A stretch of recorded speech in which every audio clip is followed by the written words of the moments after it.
My name's Kenzie Swanhart, and this is the Ninja Foodi Pressure Cooker, the pressure cooker that crisps. That's because it was the first pressure cooker and air fryer combination. Not only is it a pressure cooker and an air fryer, it bakes, roasts, dehydrates, and so much more.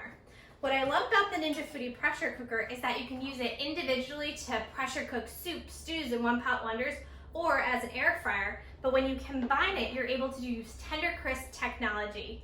Here, I've combined pressure and crisp. First, I use the pressure cooking lid to pressure cook my chicken and my rice pilaf.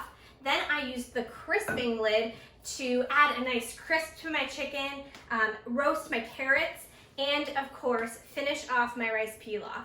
So I'm able to create what we call a 360 meal. That means I have a starch, a veg, and a protein all in one pot.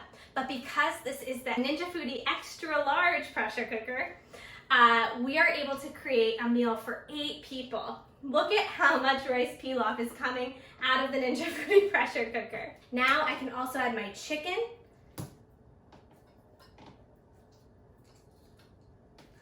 That's 8 whole, boneless, skinless chicken thighs. And we can't forget those carrots. That's what's really gonna finish off the meal. I think I might need a bigger platter. Now you can create a meal for the whole family, all in the 8-quart Ninja Foodi Deluxe.